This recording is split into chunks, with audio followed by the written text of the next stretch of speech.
Hey there again, folks. Welcome back to Remember 11, The Age of Infinity.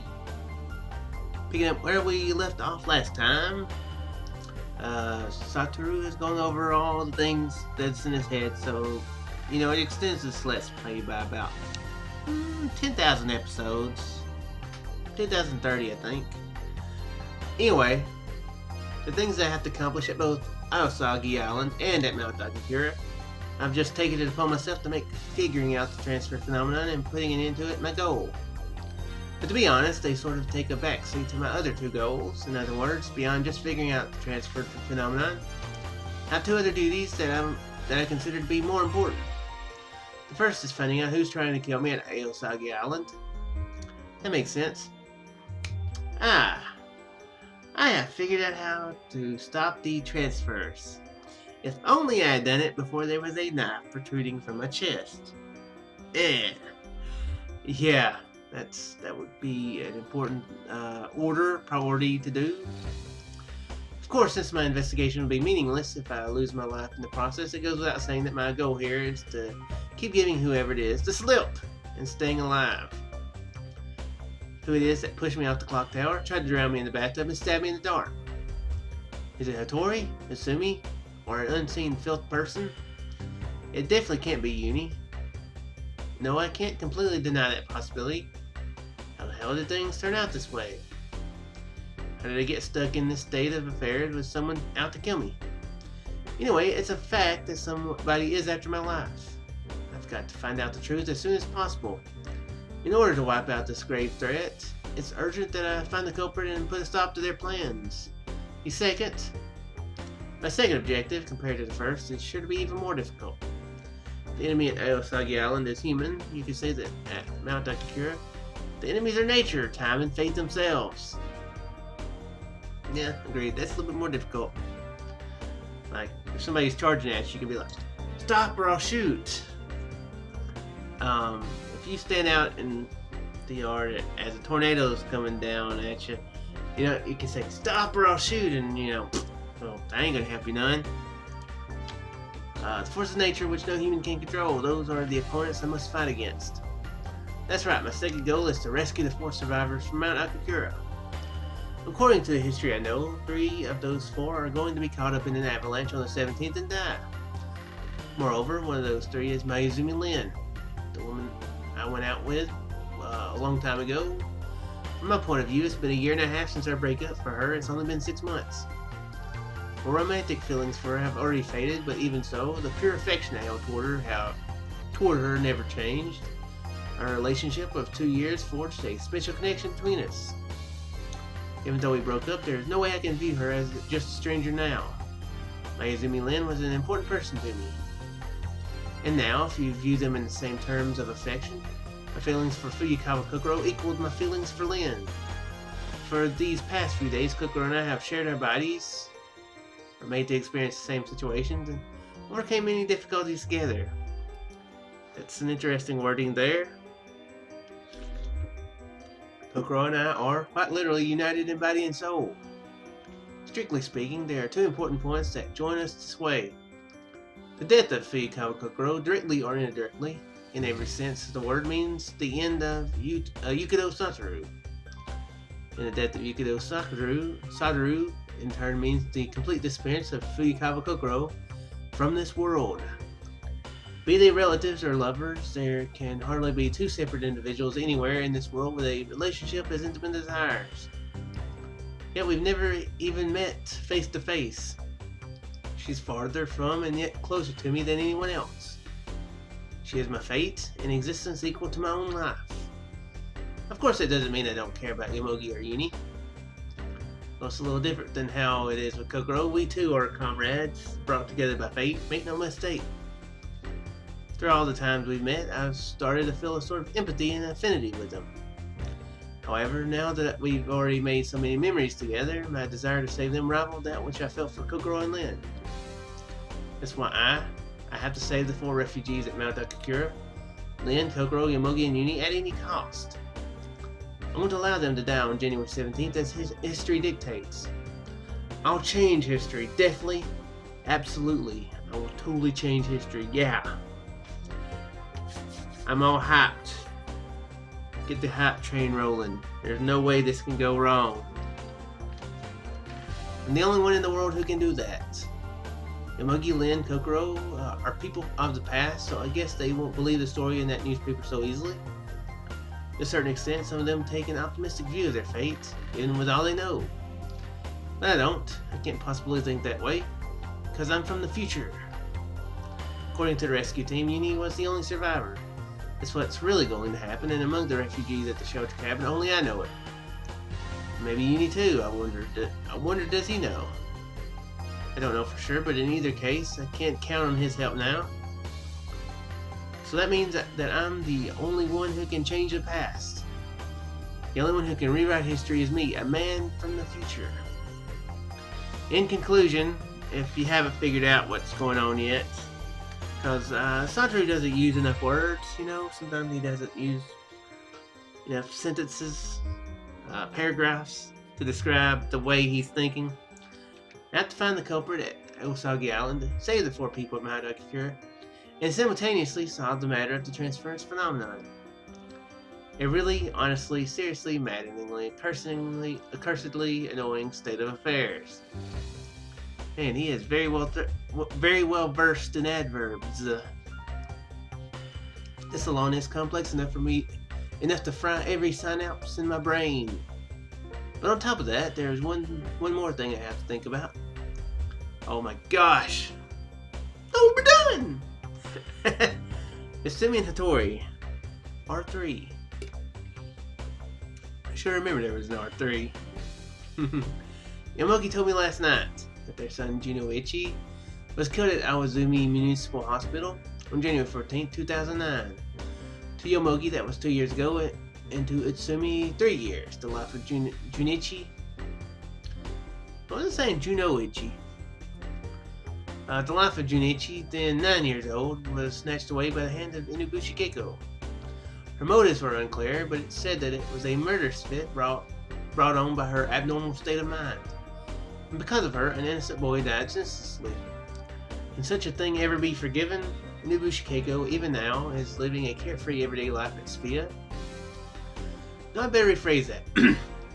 Even now, Suzukage Hattori is. The one who committed the crimes at Awazumi Municipal Hospital is probably the Suzukage Hattori personality. Still haven't spoken to the Inubushi Keiko personality unless she's lying. But I understood Hattori had behaved in certain ways in order to play with my emotions. But she didn't hesitate to kill that rat with a single blow. After seeing such eccentric behavior, abnormality, and even cruelty from her, the conjecture that Hattori was the true murderer had turned into a conviction. I think that within Inubushi Keiko, the personality that holds authority over the others is Hattori. The fact that Hattori is the only one I've been able to talk to so far is because she's been the one controlling Inubushi's body the whole time. And on that day, she took the lives of 12 people. By any particular reason, just because of an impulse during her fit, she crushed those people like insects. Thought that Suzukage Hattori would have no problem committing that inhumane act so casually. Just thinking about that incident is enough to make me feel a heavy sorrow in my heart. When I think about it, when I think about how it was just a way for her to express the emotion suppressed inside her, just for that instant lives were lost. A heart-rending, almost unbearable misery sunk through my chest. Even I, a person who is in no way involved with the incident, feel like this. How deep a hatred must a parent who lost their own child feel toward that killer? What would I do if my own child was so senselessly murdered? If one day, without warning, someone irreplaceable was simply stolen from me? If my peaceful life were smashed to pieces, torn from its roots? I would. Definitely kill her. I'd kill her. Same way she killed my child. Well, that's no that Satoru is so vengeful.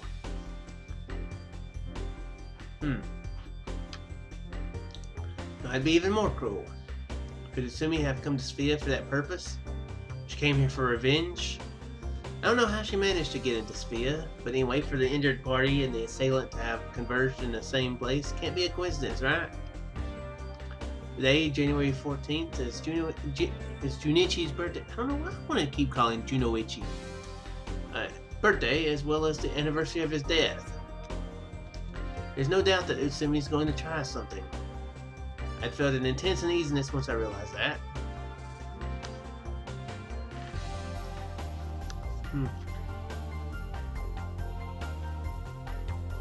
Yeah, definitely not a coincidence. I still don't know exactly why. There's more to this than just that, though. I am curious whether or not Utsumi knows it. I mean, I guess she does know. If Yomogi knows definitely who the killer was, and yeah, Utsumi would definitely know that Keiko was the one who murdered. Yeah, makes a lot of sense on that part, but I don't know. It's kind of something about that whole thing that really kind of seemed off. Seemed like, well, not off, but seemed like it might be hiding something.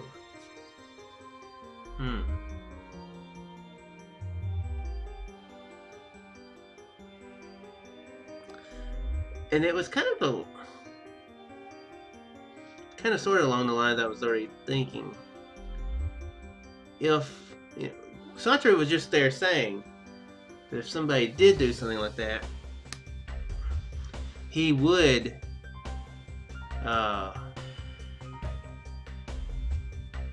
do the same thing to her. So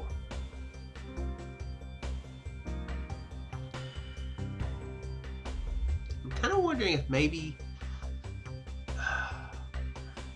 I know there was a whole thing about possibly, I've mentioned it before, that maybe Satoru is maybe a personality inside of Kokoro. What if Kokoro kind of, maybe she experienced some sort of a crazy tragedy, and Satoru is the way that she is going to get revenge without actually wanting to get revenge. That'd be an interesting aspect there. I don't know how the whole time travel thing is. Maybe Kokoro's stuck in the past. She can't move forward. Satoru's the Avenger without the Captain America nor the Iron Man. More maybe the Hulk. Yeah, actually, if that was the case, he would be like the Hulk. He'd be like, I'm the smart guy who also destroys. But yeah, that would be kind of a thing.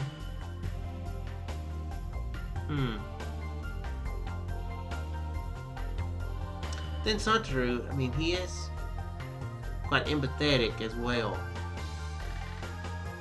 So yeah, I just don't know. I don't think that's really it either, but that was kind of the impression as he was talking. It's kind of things that was popping inside my brain. That maybe he was describing more than just simply the situation. He was maybe describing the situation, if that makes any sense. Maybe he's describing not the situation at hand, but the situation overhand? Underhanded? You know what I mean? Yeah, you don't, I'm sure. Nobody knows what I mean. I don't even know what I mean. But yeah, that would... Yeah, okay, let's move on. I'll shut up. That's why I'm here right now, waiting for Utsumi to come out of her room. Maybe they're all personalities from Utsumi. Maybe she's dealing with this, or maybe it's Yomogi.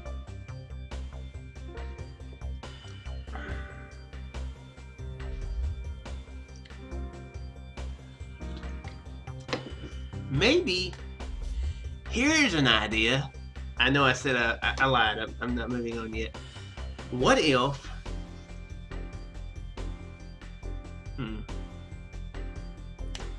What if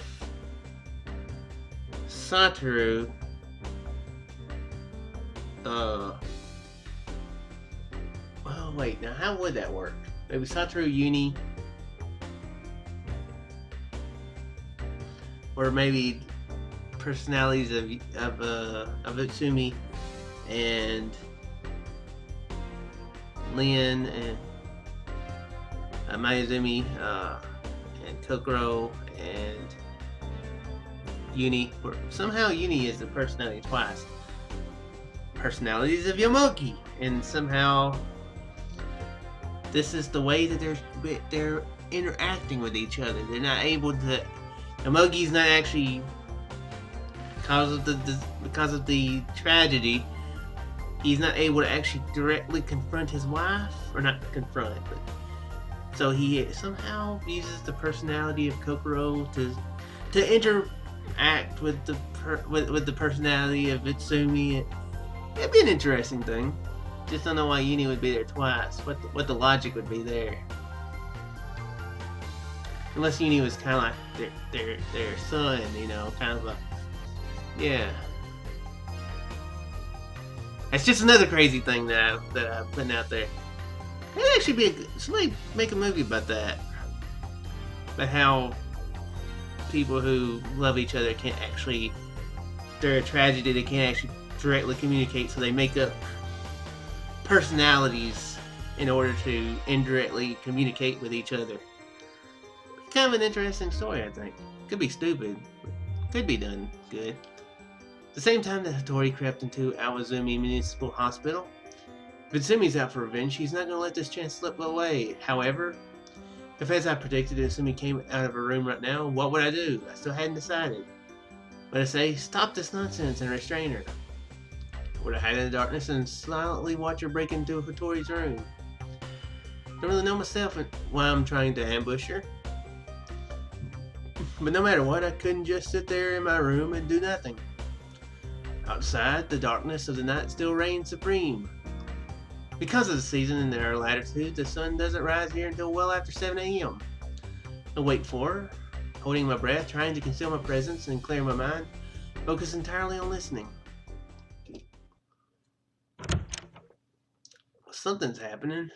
Fitful. I heard the sound of a door opening. Just as I'd expected, Utsumi appeared. Almost gliding through the darkness, she headed toward the kitchen. Doing my best to hide my presence from her, I followed. Utsumi leaned down in front of the sink. She appeared to be searching for something in the cupboard below us. I said quietly. Startled, she jumped.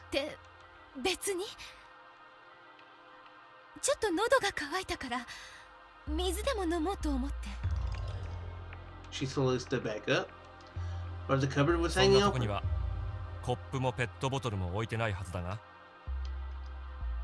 Lips betrayed no movement. She silently walked over to the opposite corner of the kitchen, took a glass from the cupboard. She asked, her back to me. Could see her expression, but there was the very slightest tremor in her voice. I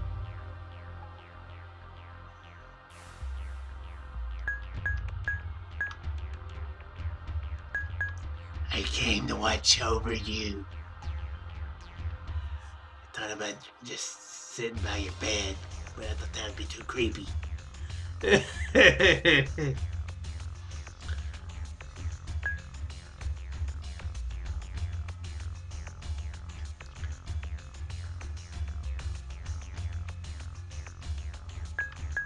Crap. This is the first decision I've had to make since I've started it back up. I don't know what to do. What should I do, guys? What should I do? Actually, this would be a good cliffhanger, but...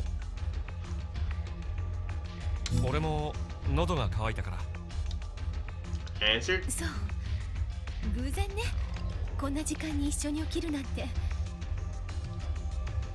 She turned around and she held 2 glasses in her hands. As urged, I pulled out a chair. She made her way over to the fridge and opened the door.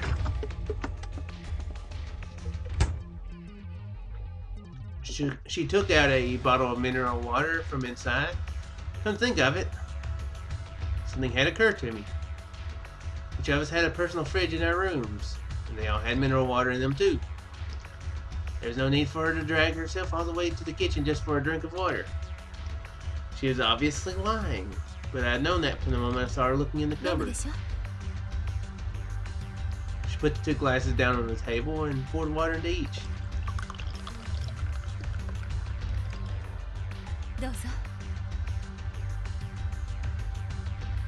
She placed one of the glasses in front of me. I told her I was thirsty too, so there was no way for me to refuse. Drank it all in one gulp. I returned the empty glass to the tabletop. She watched me with upturned eyes as I drank. Her face was veiled in shadow, so I couldn't see into her eyes. She raised the glass to her lips, yet made no move to drink from it. She stood there frozen beyond the darkness that separated us. I could barely hear the faint sound of her breathing. Standing there wordlessly in the dark, she resembled nothing so much as a wraith that had wandered free of its earthly body.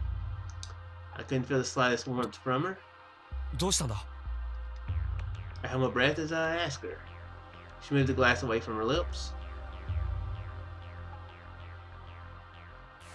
Right.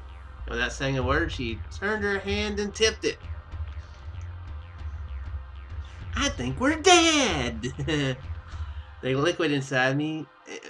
what? The liquid inside made a splashing sound as it hit the floor, filling me with an icy dread. I can't read right now.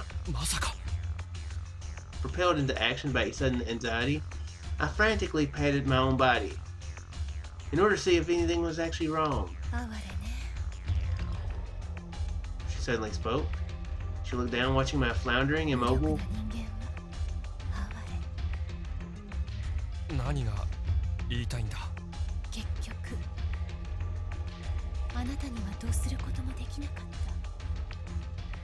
Panic rang out in my head like an alarm bell. The tips of my fingers began to tap out an unconscious rhythm on the table.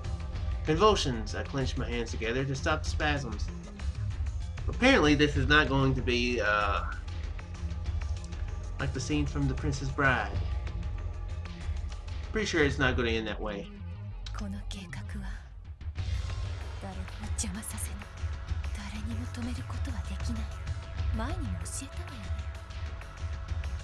Don't remember hearing anything like that. Now wasn't time to question her. I needed to throw up that water right now. I sprang out of my chair. Or at least I wanted to, but... my body had adhered to the floor. My extremities were completely numb and were out of control. And it wasn't just my fingertips either. My lips, tongue, and even my eyelids wouldn't move. My head was heavy like a stone clod had been driven into it. I had a sudden sense that I had experienced this feeling before. However, I couldn't recall when and where anymore.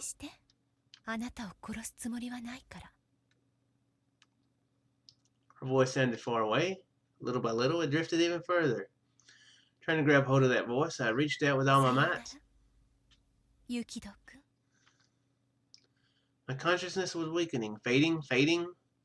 For long, I couldn't see anything. I floated to the bottom of a quagmire where no light would ever reach. My consciousness completely swallowed. Did we lose? I think we lost. But for a second, it didn't seem like we lost. And then...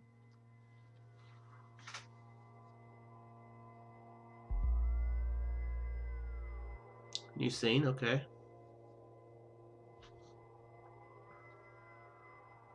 I don't know if we lost or not. I have no clue. I felt really heavily that we did, but then she said we weren't going to kill you. And... okay. Well, we're going to stop it here. Gonna find out in the next one if we lost.